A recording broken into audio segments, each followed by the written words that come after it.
Hello, hello, hello, and welcome to episode 118 of the Compassion and Cucumbers podcast. I'm Christine. And I'm Sam. We have another fun-filled holiday episode for you, keeping things on the light side. But before we get to that, Yes. what have we been up to? Yeah, let's talk about what we've been up to. On Saturday, we were at the Hooray for the Holidays pop-up market at the Vegan Center in Tonawanda, New York. And it was a blast. We had a really good time. We had such a great time. Yeah, it was pretty well attended. And the best part of the day, really, I mean, of course, it's always lovely chatting with people and, getting to kind of put the things that we make out in the world. That's always nice. Yeah, But and talk about veganism. that's right. But, man, the day was made by our table being placed right next to that of the lovely ladies of Radical Foods. Right. When we walked in to set up, we got there, we were like one of the first people there to set up because it takes us a little longer because Sam has all of her knitwear and all that. It's all my fault. And the tables all had little Post-its to tell you, who was going where because the tables were assigned. And I saw that we were posted up next to the Radical Food girls. And I'm like, yes, we're going to have a good time today. And a good time we most certainly had. We did. Thank you, Jesse and Jenny from my Radical God. Foods for just...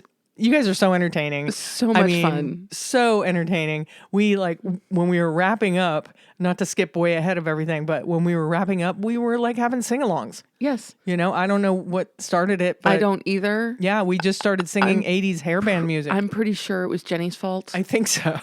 I think the 80s hairband stuff was Jenny's fault, but Yeah. it was just great. I know what started it. Uh-oh. We were all looking at our watches to see what time it was, and it was winding the final down. countdown. And somebody said it's the final countdown, and that was it. yeah. Yeah. And then dee-dee-dee. Yeah, yes. And then the next thing you know, we're all singing it. Yes. And it went on from there. It did. Yeah. It did. And it wasn't the first performance of the day. I mean, we had Shakespearean recitations, we had dancing happening, all kinds of random things. It was pretty great. And honestly, I tell you, Jenny and Jesse are just funny. Yeah. They're funny and fun. And There was so much laughter just all day. It was fantastic. I may have been hopped up on a little too much sugar. You were eating an inordinate amount of sugar. I don't eat sugar normally, but I'm like, hey, it's the holidays. Let me try everybody's sugar. Right. It's not that you don't eat any sugar. It's that you don't eat a lot of sugar. No. But Saturday, you had a lot of sugar. I know. I'm like, let me have this cookie and now this donut. But we'll get into the food. Yeah, we will. So, enough about all the mayhem that happened. Let's talk about some of the vendors that were there, some of the wares that we tried and all that. First, I think the first thing that we got was donuts. Oh, well, yes, but they weren't the first things that we tried. Okay. Because we got the donuts from Radical Food, and they were a gingerbread glazed donut. Fantastic. Amazing. But we saved them. Yeah. You had one when we got home. Yeah, right when we got home, I had one. Yes, and I saved mine for the next morning. And they were absolutely beautiful. Just a really lovely kind of vanilla donut with a gingerbread glaze. Just completely fantastic. Light, airy, fluffy. Love them. Yeah, Absolutely super seasonal. Loved it. And they were also selling these cute buffalo cutouts with little icing wreaths. Yeah, little green icing wreaths, Around their like necks. buffaloes with little green icing. Yes. Oh, they were adorable and delicious. Yes. Really good sugar cookie. Super tasty. Yeah, I like a good sugar cookie where it's just got that little bit of snap, but then it's like kind of soft on the inside. Yeah. Perfect. Cool. Yeah. And the icing was good. The icing was really nice. Yes, absolutely. But the first thing we tried was from a vendor that was, I think, their first time at the Vegan Center, Vegan. Yes. Yes, absolutely. And I was super excited to see another seller of baked goods in the market. And so we headed over to Vegan and we got several of her peanut butter cookies and also some chocolate covered pretzels. I haven't tried that yet. Yeah, you should. They're very good. I should before it's gone. Yeah. Well, yeah. I ate my chocolate covered pretzels last night. The peanut butter cookies were spectacular. Yeah, I immediately ate one of the peanut butter cookies after Sam went over there and bought some of them, and they were perfection. Absolute perfection. Yeah. Like just amazing. Same quality as Eat Your Feelings peanut butter cookies. Pretty close. Because they also have perfect peanut butter I would cookies. have to do like a 1-to-1 comparison to really say, but these are also a little on the larger side and soft. I love a good soft peanut butter cookie. Soft peanut butter cookies. Good Yes. like sugar salt ratio. Absolutely. And they've got that perfect, like almost, you know how when you make a ginger cookie, it kind of crackles on the top you and get you that- put a little bit of sugar. Yeah. It was perfect. Like the degree to which the cookie had kind of crackled on the top was just gorgeous. Yes. Yeah. So it was a perfect peanut butter cookie. I am in 100% agreement. So at the market, what she was selling, first of all, she had 2 varieties of pies. Okay. So there were full-sized apple pies and pumpkin pies. She also had some of her chocolate peppermint shortbread. Now, we didn't buy the shortbread, but one of the other vendors did and shared a little piece with me. And I have to say, it was spot on. Really good. Perfect crumbly shortbread texture. Yeah. Really nice, hit of mint in the chocolate. And of course, it's always nice to have, little crushed up candy canes sprinkled on anything. So excellent. Really, really good. She also had several kinds of cookies, including the peanut butter cookies that we bought. She was also doing some chocolate chip. Then there were the chocolate covered pretzels. I'm trying to think if I'm missing anything. Oh, yes. She had a couple of loaves of like eggnog bread. Oh, yeah. I wanted to say it was like a banana bread eggnog-y thing. Yes, but it was an eggnog bread. Yeah. Which I thought was really, really interesting. Yeah, we should have tried Didn't that. get to try that. I'm sorry. Yeah. Yeah. That was Maybe my if she fault. just had slices of it, not full loaves. Right. You know? Yeah. Yeah. Yeah. But here's what Vegan offers out of Lockport, New York. If you're in the area, she offers vegan baked goods, private event catering, takeout dinners, and 4-course dinners. And you can pre-order from Vegan by calling 716-245-8025. That's great. Yeah. We should try that sometime. So Marcy's Astro, the owner of the Vegan Center 716, was doing the cooking at Saturday's market, and she was doing a couple of different offerings. The first thing she had going on was a sweet potato hash on spinach, and that included sweet potato, vegetable broth, garlic, onion, bell pepper, paprika, black pepper, and spinach. And then you could top that with a bit of yellow mustard, spicy mustard, or nutritional yeast. Now, we didn't get to try that, but we did get to try her hummus wrap, which was a Great Northern Bean hummus with garlic, lemon juice, tahini, black pepper, and paprika. And then on top of that, there were a number of things that you could add to the wrap, including romaine lettuce, tomato, broccoli sprouts, pickles, carrots, red onion, salsa, spicy mustard, or yellow mustard. We went with lettuce, tomato, sprouts, carrots, and red onion. No extra toppings, no mustards or anything, because for us, hummus is enough moisture in a wrap. You don't need extra. And she was also offering that wrap as a combo meal with chips and a drink. Yeah, we got 2 of those wraps, and Sam ate both of them because we brought them home, and then I wasn't really hungry, and they were very small. So yes, they were. They were more taco sized. Yeah. So instead of being like most wraps, you think of them as being kind of burrito sized. Yeah. These were like soft taco sized wraps. But they were very fresh. All the vegetables were great. The hummus was lovely.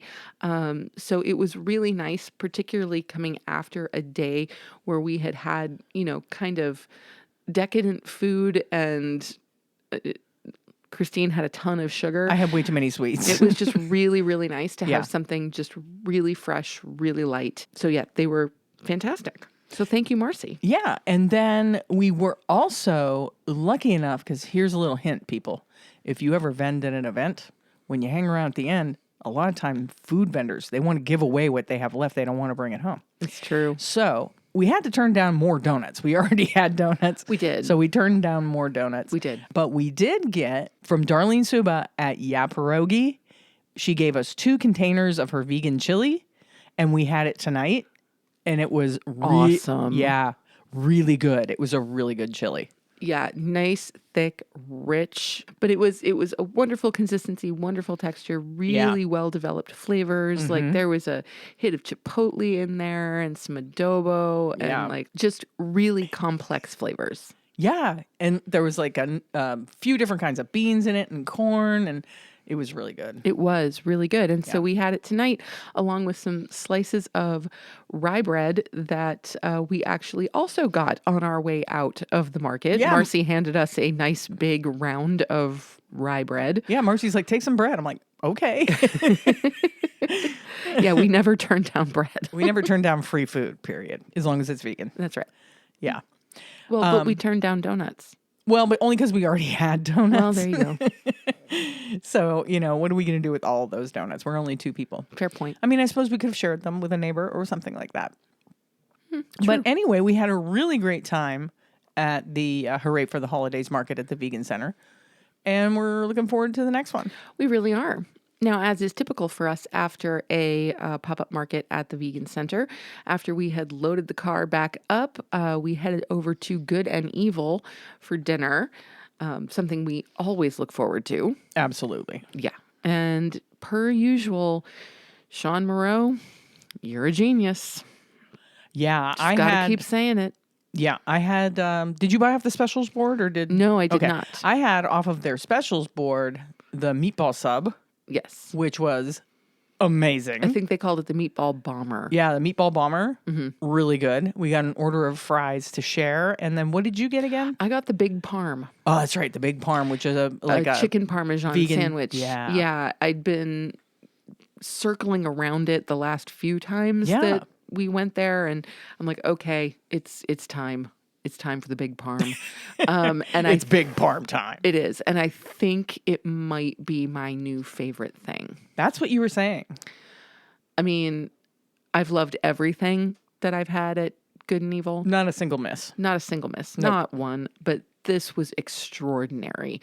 And Sean's marinara sauce is insane. I know. And he's like, it's a really easy sauce. I don't care if it's easy for you to make, dude. It's fabulous. It's fabulous. Yeah. Yeah. Easy or hard, doesn't matter. It's fabulous. And, so good on you. Just absolutely amazing. He's kind of a king of sauces. Really is. That's where his chefing experience really shines. Is in the sauces. They're all so perfect and bright and complex, and they're not just like if you go to a sub shop and you get like a marinara, it's usually tomatoey and exactly and kind of just okay. Yeah, but you get a little bit of tomato, you get a little bit of herbages, but that's about it. I think what it tastes like is there's the love in there. Like he lets it cook.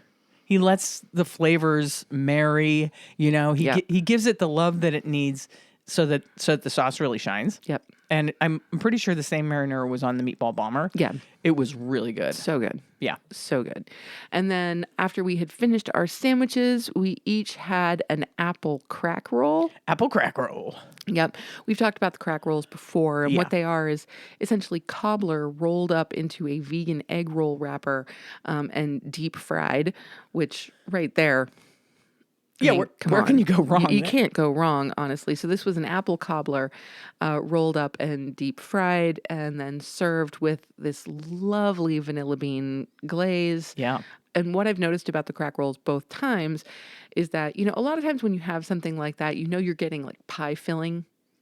Oh, yeah. Here you can taste the freshness of the fruit. Yeah. Like the apples, even though they've been baked and fried, they still have a little bit of bite to them. Right. Like you can tell that they are fresh apples. That these did not come out of a can. Right.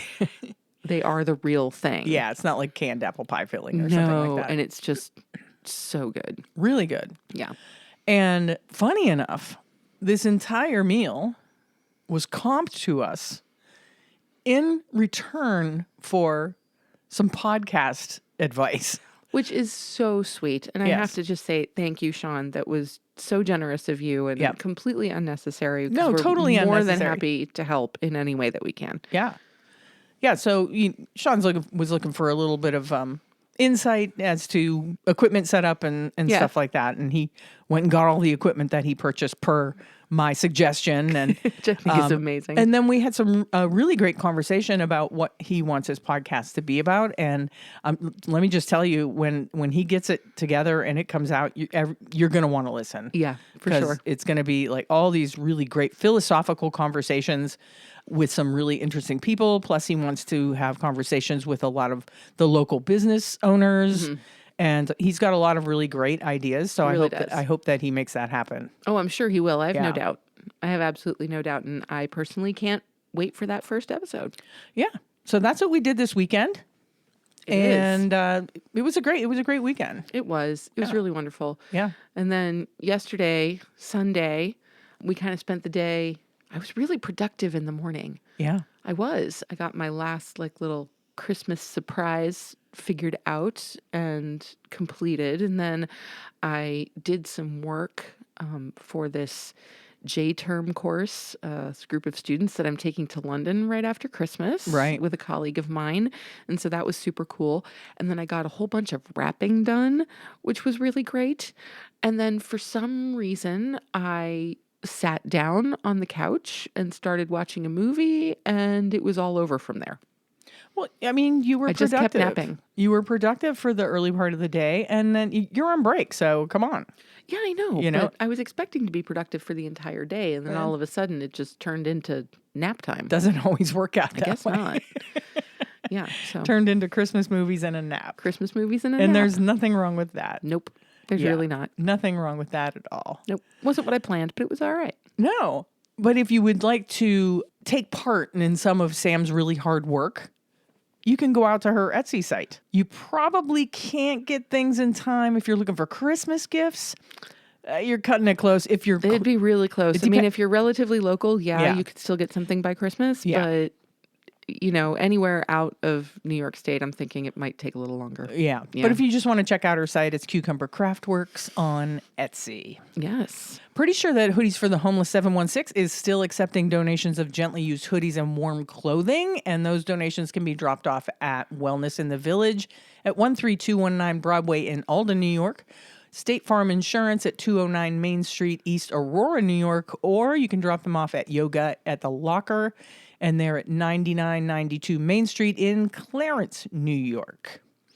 We don't have a recipe this week because Well, it was a couple of things. One, we were busy, and two, we had a significant amount of leftovers in the fridge that we wanted to make sure that we ate, so we decided not to, potentially add to the leftovers with a new recipe. We're going to eat down the fridge. Yes, exactly. Sometimes you just got to do that. But, once we come back into new episode mode in the new year, we will definitely get back on track with the recipes. Oh, yeah, absolutely.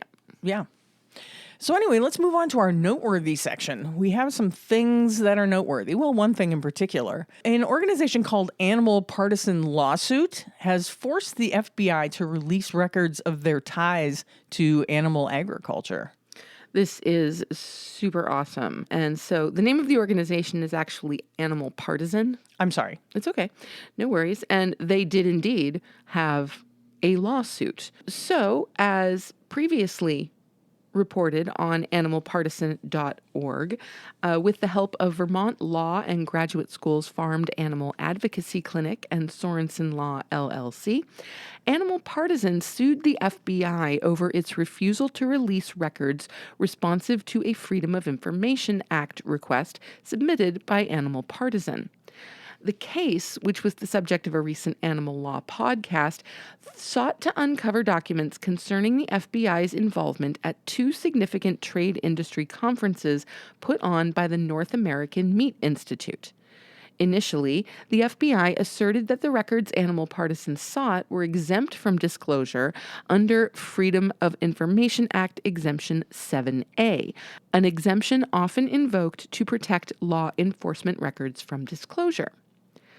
This week, in a complete reversal, the FBI declared that it no longer considers FOIA Exemption 7A applicable to the records originally requested by Animal Partisan, and that it will soon begin to release the records.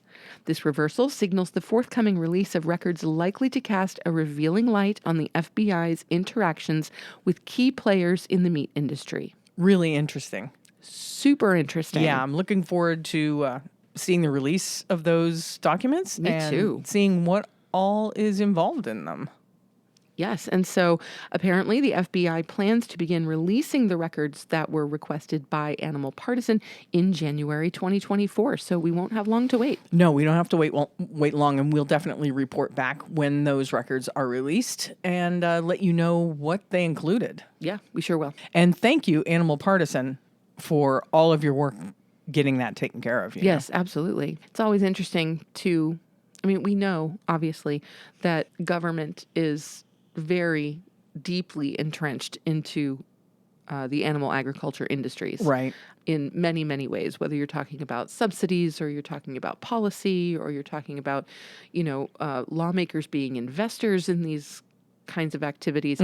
There's a lot of connection. And so I always find it really, really interesting when yet another connection is disclosed. Yeah, and let's face it, the feds really look at animal rights activists as criminals. Yes. In most cases. It seems that way, yes. They don't like us. And it's unfortunate that a federal policing organization is really a one-sided thing, right? They're not standing up for the rights of anybody else other than the farming industry. Well, I don't know that we can say that and be in fair at the same time. In most cases. In this case. In this case, and in most cases involving animal rights activists and animal agriculture industries, the FBI sides with the animal agriculture industry. Generally speaking, I would say you are correct. Yeah, the law is definitely on their side. Yes. So, yeah, like I said, I'm really curious to see what's in those documents. Me too. We'll have to read them when they come out. Yeah. But enough seriousness. Indeed. It's time for some holiday shenanigans. I'm terrified. Sam is terrified because we're going to do a holiday trivia, but the way we're doing the holiday trivia, because I have the holiday trivia, but all the answers are available to me. So instead of doing like a back and forth like we usually do, I'm going to be quizzing Sam on her knowledge of this holiday trivia. And she said she just doesn't want to look stupid. Pretty much. It's holiday trivia. How hard can it be? You know what? You'd be surprised. There's a lot that goes into things, so I don't know where you're coming from on this. I'm not going to be asking you like specific dates or anything like that. I would hope not. No, I'm not. So play along at home. Let us know how you do. And let's just jump into this holiday trivia thing, okay? Don't be nervous.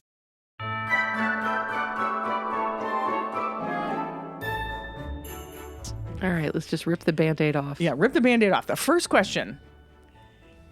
In the song Jingle Bell Rock, where are they dancing and prancing? Now, before you answer, I can give you multiple choice if you'd like. No, why don't we go with, let's see if I can come up with it by myself. Okay. If I can't, I will request the multiple choice. That's right. You can do that. It's like a phone a friend. Okay. So I have the phone a friend option. You do. Excellent.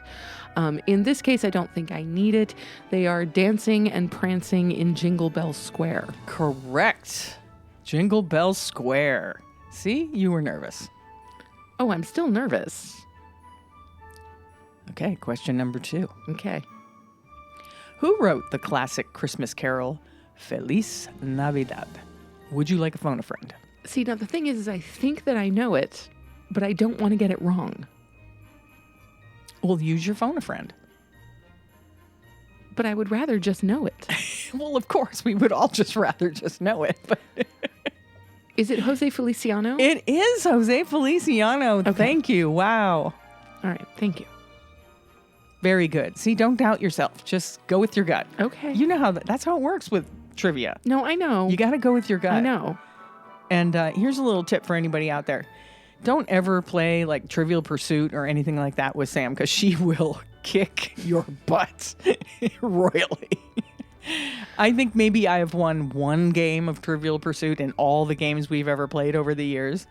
What can I say? For some reason, my brain is a sponge for absolutely inane information. Yeah. And if she ever gets to the middle and you get to pick what category, pick sports. It's true. Because she doesn't know a lot about sports. Sports and entertainment. Yeah. Sports and leisure is really bad. And pop culture and that kind of thing. Yeah. Not so much my thing. Don't go anywhere near history or geography. or literature, Yeah. because I'm pretty strong there. Okay, we're sticking in the music vein right now. Okay. Which famous duo sang Last Christmas? Well, that's Rude's song. Am I correct in that we're talking about Rude's song? She's talking about my brother-in-law, Rudy. Yeah. So this is Rude's song? Yes. Yes. Yes. Then that would be Wham. That is correct. And if I'd given you the multiple choice, your choices were Wham, Simon and Garfunkel, or the Proclaimers. It's pretty obvious. It's really obvious, yes. But I would love to hear a Simon and Garfunkel cover of Last Christmas. I really wouldn't. It's just wrong. I mean, okay, moving on. Okay. Which artist recorded the hit Blue Christmas in 1964? That would be Elvis Presley. Correct. You're on a roll. I don't I'm know doing what okay. I don't know what you were nervous about. Well, I was nervous that you would be asking me questions that I don't know the answer to and that I would look foolish on the podcast. That was my concern. It's still my concern, even though I'm doing well. I'm going to skip over this next question. We're moving into TV trivia, and this is a question that refers to the show The Office, and Sam doesn't know The Office, so I'm skipping that question. Thank you. Much appreciated. I can ask it for those of you out there, maybe if you're Office fans. The question is, where do Michael, Dwight, Jim, and Andy go for lunch in the Christmas episode? And the answer is Benihana. I would never. No, Sam wouldn't know that. Even with the multiple choice, I'm sure I would not have gotten that. Okay. In Friends, the show Friends, Yeah. who invents Santa's Tex-Mex friend, the Holiday Armadillo? I love the holiday armadillo. And that would be Ross Geller. Indeed, it is Ross Geller. That is a great episode. It's a great episode where all of a sudden you've got Santa Claus and the holiday armadillo and Superman all in the same room. And, you know, Ross is just trying to tell the story of Hanukkah to his son, and it's just not going well. Right. It's fabulous.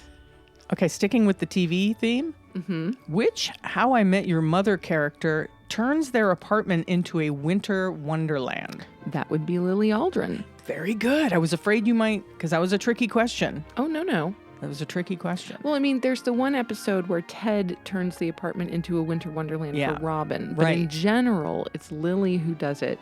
And because Marshall's always talking about it.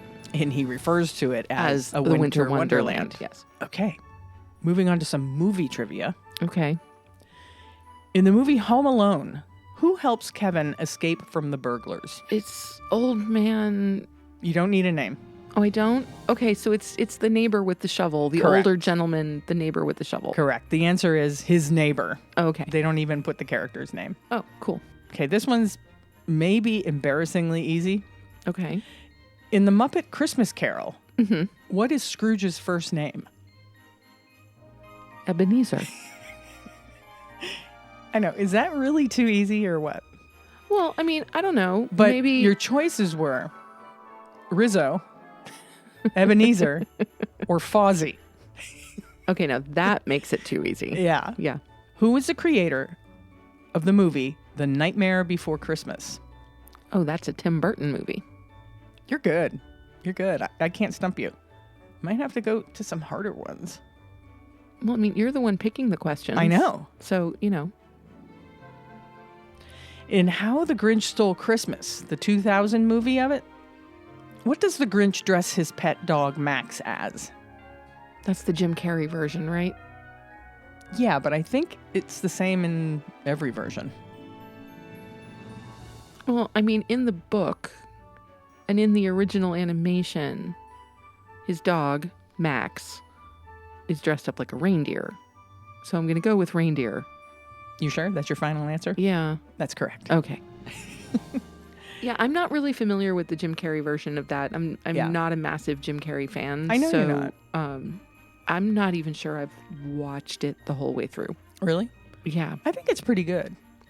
Yeah? Yeah. Okay. Okay, moving on. In the movie The Santa Claus, why does Scott have to become Santa Claus? Because his immediate predecessor as Santa fell off his roof and he put on the Santa suit. That is correct. Okay, here's one. Might be a little tricky for you. Okay. In the movie Elf. Oh, you're right. This will be harder. But we have watched it. Oh, yes. What department store does Buddy get a job at? Oh, gosh. You can ask for the multiple choice if you need to. Yeah, I guess I'll go multiple choice. Okay, your choices are Bloomingdale's, Macy's, or Gimbel's.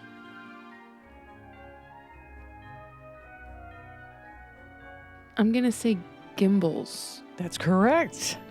Just because I was really sure that it wasn't the other two. Yeah. That's the only reason. Yeah, so the multiple choice helped you there. Yeah. In the movie The Polar Express, what trinket does the boy take from Santa's sleigh? Sleigh bell. A sleigh bell. And we just talked about that in the last episode. Because I have a replica of said sleigh bell on the Christmas tree. Okay, this is a question about one of my favorite movies. In the movie Jack Frost, what nickname does Charlie's dad use to tell him that he's the snowman? Charlie Boy. Correct. Pulled that one out of the air. That took me a second, but Yep. Charlie Boy. Yep. Charlie Boy. I love that movie. I do too. Yeah. I was glad you introduced me to that one. It's good. It's really good. touching. Love it. Okay. Which child actor played Susan Walker in Miracle on 34th Street? Mara Wilson. Yeah, we just talked about that too. Yeah, I love her. Just adorable. Your choices were Lindsay Lohan,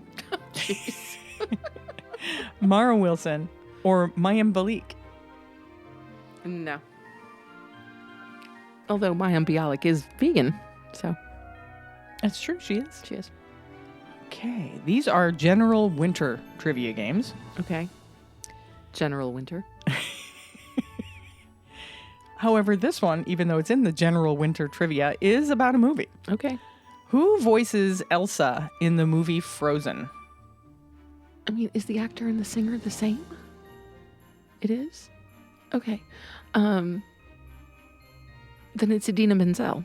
Correct. Not going to ask you any hockey questions. Oh, please don't. I would know absolutely nothing. I fully admit my ignorance when it comes to hockey. Okay, I'm going to ask you this question. You might not know the answer to it, but I think the answer is interesting, so I'm going to ask it so that everybody Can hear the answer. can hear the answer. Seems fair. Skiing is the most popular winter sport in the U.S. Which U.S. state is home to the largest number of ski resorts at 50 plus? I'm torn between two. Which two? I'm torn between Colorado and Utah. Is one of those correct? No. Okay, then. What do we got? Do you want the multiple choice? Sure. Okay, your choices are Michigan, New York, or Wisconsin. I'm going to go Wisconsin. That's incorrect. Is it New York? Yes, it's New York. Seriously? Yeah, there's 50 plus ski resorts in the state of New York. I had no idea. Me neither. I mean, we live around like 5 of them. So that should give you a Do little we bit really? Yeah, there's like Peak and Peak and Holiday Valley, and there's something else over there, and I don't know. Wow. I knew about Yeah. Peek and Peak, but that was it. Deep fried latkes are typically eaten around which Jewish holiday? Hanukkah. That is correct. Oh, yes. I love latkes. Latkes are so good. Here's a general winter question that is about weather. Okay. In the southern hemisphere, when does winter take place? Whenever it's summer in the northern hemisphere. Let's go to the judges. Yes, we will accept that. I mean, so from June to June August. to August. Yeah. Yes. Yeah. So northern hemisphere summer equals southern hemisphere winter. Yeah. Yeah. Here's one you might enjoy. Where do people go to witness the winter solstice in the UK? Stonehenge. That is correct. I'm going to go there I know. in just a couple weeks. I know, I'm a little jealous. I'm so excited for the Stonehenge thing. Don't worry, I'll send tons of pictures. Here's one that I think you might not know, but you probably will. Because Okay. you constantly surprise me with your knowledge. What famous winter attraction is Budapest known for? Famous winter attraction in Budapest. Yeah. I'm going to have to go with the multiple choice. Okay, your choices are reindeer farms, an ice bar, or thermal baths. I'm still stumped. Ice bar. No. Reindeer farms? It's thermal baths. Okay. Yeah, no clue Apparently on that one. there's a lot of those like hot springs there. Okay. So I thought there might have been some off chance that you would know that from something. No, I need to do a little more research on Budapest, apparently.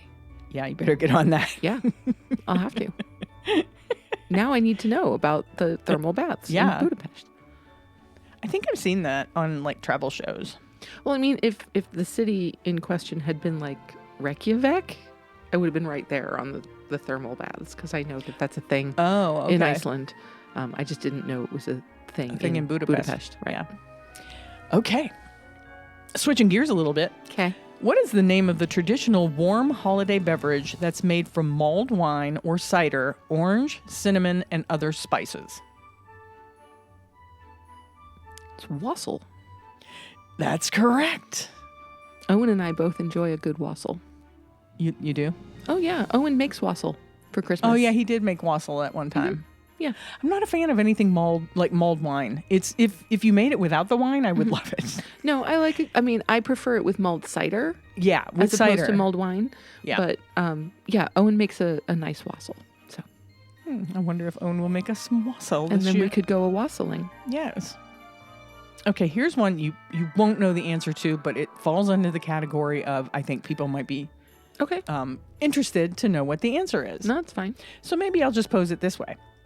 Did you know, according to Hallmark, approximately how many Christmas cards are sent annually? Do you want to take a stab at it?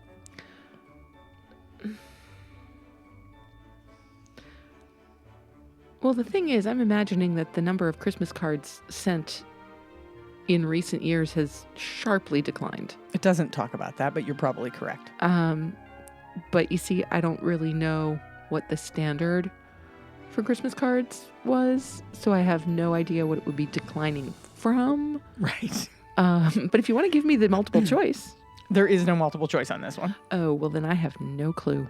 Okay, the answer is 1.3 billion Christmas cards are sent annually. That is more than I would have expected. Many more than I would have expected. Oh, yes. Yes. Yeah, we haven't sent cards in a number of years. We haven't. And a lot of people don't send them anymore. No, we usually get like 2 or 3 cards a year. Yeah, we've gotten 2 or 3 so far. Yeah. I mean, is that something we should start doing again? I don't know. It is fun. I like doing it. It is fun. We'll have to ponder that. Two traditions to bring back next year then. Sending Christmas cards and baking weekend. Yeah, we need to bring those back. Yeah, I think we should and a third. Rav Day. Ravioli Day. So 3 traditions that have kind of fallen by the wayside in our family that I think we should try and bring them back. Bring back for next holiday season. Okay. Yes. Yeah, my sister and I were actually talking about the whole cookie thing. So yeah. Okay, here's another question for you. Okay. In what year did A Charlie Brown Christmas first air? Oh gosh. I can give you a hint. Okay. It was a really good year, especially for me. Okay, would that be 1965? That's correct. That's the year I was born.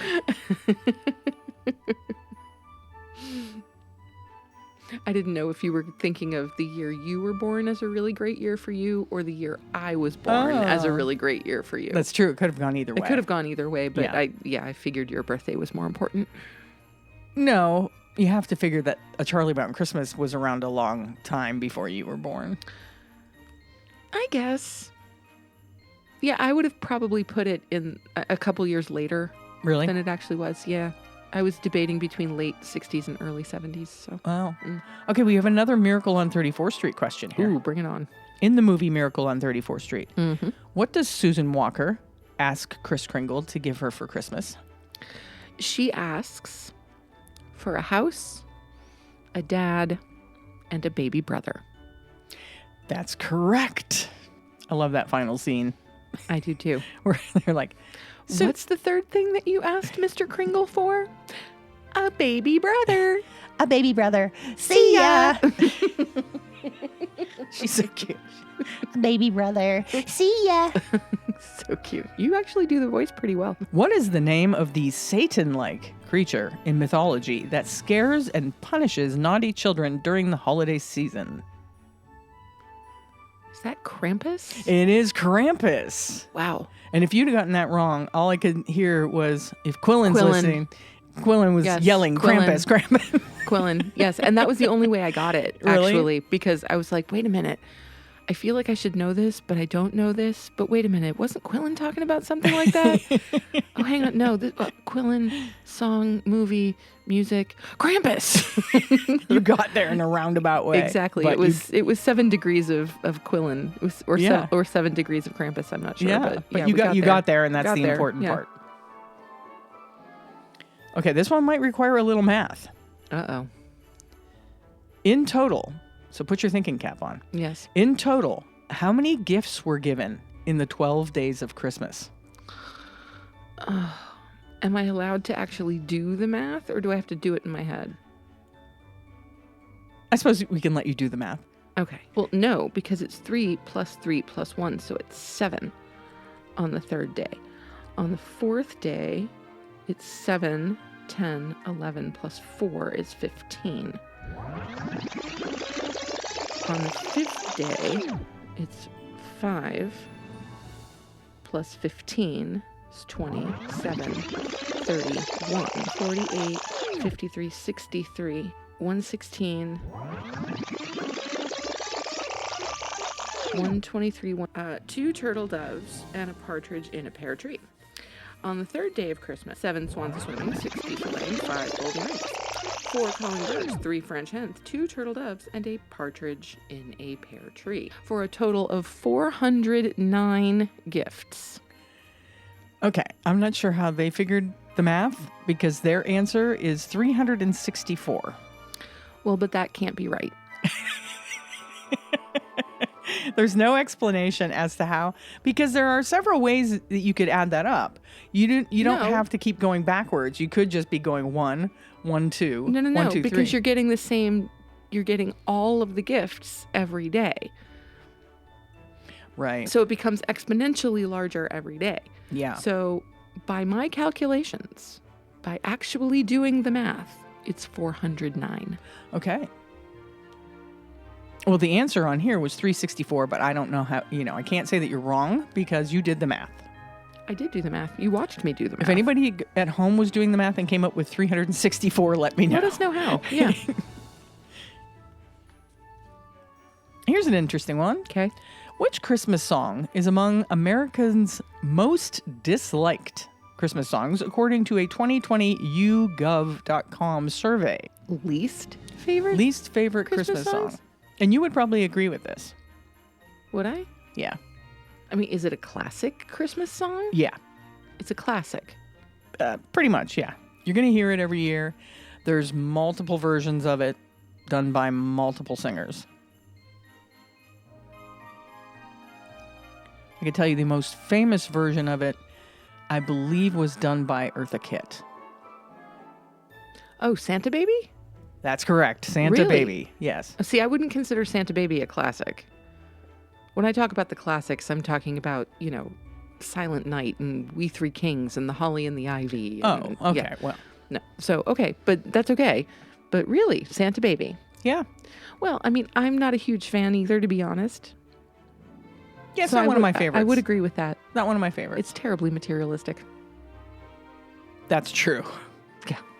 What brings Frosty the Snowman to life? The hat upon his head, That is correct. which makes him dance around. It's a magical hat. The magic hat upon his head. And he begins to dance around. Here's a true or false.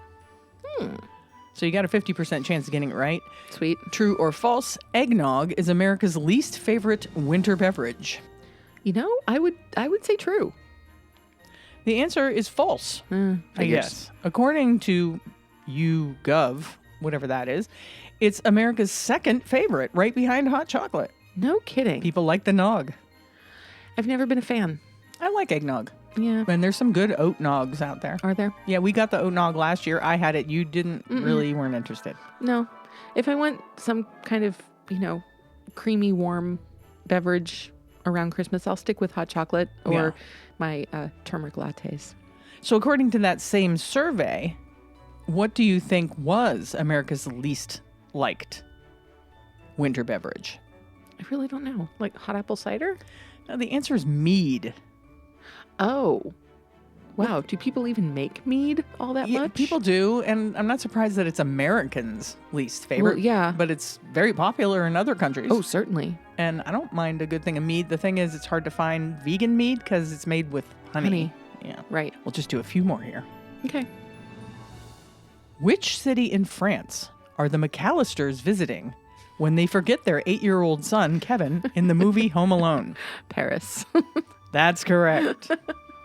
For bonus points. Oh, I get bonus points? What is the name of the polka band that gives Kevin's mother a ride back from the airport? That would be the Kenosha Kickers. That's right. And really, there's bonus points? Have we even been keeping track? No. Didn't think so. And what were some of their most famous songs? There was Polka, Polka, Polka, otherwise known as Kiss Me Polka. There was the Wajahuji Polka, Polka Twist. That's impressive that you even knew that many of them. Yeah, I think that's all I've got. Yeah. That's a great scene where he's like, maybe you've heard of us? Yeah, the whole scene with John Candy. Yeah. Isn't that John Candy? He's kind of brilliant in that scene. Yeah, pretty much. Are Santa's reindeer male or female? It's a really interesting question because different movies specifically portray them differently. Yes, but there is a technicality that points to whether or not they're male or female. Then I'm going to say that they're female. That's correct. And you want to know why? Sure. Because male reindeer lose their antlers in November, while female reindeer keep their antlers throughout the winter. Hey, check that out. Didn't know that. Glad to add that to my store of knowledge. Yeah, and most depictions of Santa's reindeer, they all have antlers. Yes, they do. Let's do one more good one. Okay. Which song tops Billboard's list of the 100 greatest holiday songs of all time? All time? This is Billboard now, and I'll give you a little hint about the Billboard lists. All of Billboard's top 100 lists are based on sales and plays. Right. Not necessarily, a popularity thing. Right. I'm going to say Feliz Navidad. That's a very good guess, but the answer is All I Want for Christmas Is You by Mariah Carey. No. Yeah. Oh, good God, that's just wrong. Like I said, it's plays and sales, not necessarily how many people like that song. But it's just wrong. I don't mind that song. It kind of gets a bad rap. I can't stand it. Yeah. Sorry, it just bugs me. And I think that's going to wrap up our holiday trivia. Oh, sure. Wrap it up on a low note. I'm sorry. Do you want me to ask you another one that you might know? Sure. I thought you might know that one. Well, All right, we'll do one more. Didn't. Bonus question. All right, bonus question. Just so Sam can redeem herself. True or false? Okay. Keeping with the Home Alone theme. The gangster movie that Kevin McAllister watches in Home Alone is a real film. True. You're trying to redeem yourself. The answer is false. Really? Yes. The film name in the movie is Angels with Filthy Souls. It was created especially for Home Alone, but it is based loosely on the 1938 James Cagney movie Angels with Dirty Faces. Oh, no kidding. Yes. Well, all right. Then I'm done. I'm irredeemable. It's okay. I can live with that. Oh, are you sure? Yeah. I still think I got far more right than I got wrong. I'm going to give you one more chance. All right. What classic Christmas movie inspired the show The Wonder Years? Oh, that's A Christmas Story. There you go. Yeah, for sure. Yeah, A Christmas Story. Yeah, there's a really clear connection there. Yeah, with the narration and all that jazz. Yeah, yeah. Yep. Well, let us know how you did. Some of those questions were difficult. Yeah, some of them were tricky. And some of them were really super easy. This is also true. Yeah. Yeah. But it was fun. And I'm glad that we got it over because Sam was really nervous. I was. She had a little bit of anxiety Yes. in the beginning, thinking that these were going to be like really hard questions or something. I mean, come on, being quizzed in public? Seriously. It's a little nerve-wracking. But you're like a trivia god. No, I would not go that far. You're so like good. I said, my brain tends to hold on to inane information, but that doesn't make me a trivia god. No, but you are really good at trivia. And you did really well with most of those questions. Thank you. But we weren't keeping score, so we have no idea. I'm going to give you a score of 364. Cute. Very cute. The same as The number apparently, of presents that are supposedly offered in the 12 days of yeah, Christmas. the incorrect number of presents. That's right. Apparently, if I'm you do the telling math. it's 409. Yeah, I don't know. I'm gonna have to look into that. I don't know where they didn't give any. They didn't cite any references as to how they came No, up there with was that no number. logic. Yeah. Okay. All right, let's move on because as usual, we're running long. Go figure. Yeah. Let's talk about today's helpful tip or suggestion on how to become vegan. Sure thing. And today's helpful suggestion comes from Pick Up Limes, one of my favorite vegan YouTubers. And today we're recommending that you keep that pantry stocked. This lifestyle change can be challenging if we don't have nourishing and delicious ingredients on hand to work with. We can start by stocking up on some pantry essentials. In addition to pantry essentials, we'll want to be stocked up with some fresh items such as produce, bread, and plant-based meat alternatives. On this exciting journey, there's no need to forbid ourselves from having any treats. We love to enjoy some dairy-free dark chocolate or a bag of chips that's laying around whenever we're in the mood. Nourishing the cells and the soul is our philosophy here. This encourages honoring our hunger with the aim of not labeling foods as good or bad. Some classic baked goods we enjoy to nourish our soul include banana bread, cookies, and muffins. Consider stocking up on whatever go-to treat you enjoy most. I agree. Make sure that you have a couple of things in your pantry for those moments when you want something, snacky. Yeah, snacks. Like chips or cookies or whatever. Snacks are kind of essential, and I feel like that's even more true like around the holidays. Oh, yeah. I don't know why, but we just get snackier We do. around the holidays. It's kind of like we're hunkered in, we're like, it's kind of like we're, semi-hibernating. Well, I mean, and the thing is, we're supposed to be hibernating at this point. Yeah. We really should be. Yeah. If we were kind of following the rhythms of nature. Sure, the natural cycle, I'm sure that prehistoric man Oh, yeah. would have holed up in a cave somewhere. Oh, yeah. We're hunkered down. Yeah, and would just be trying to eat through their stores. And, Sure thing. And keep warm, and those were your only jobs. Yeah. So, yeah, we've gotten really far away from what our natural rhythms should be. So true. It's time for our favorite portion of the show.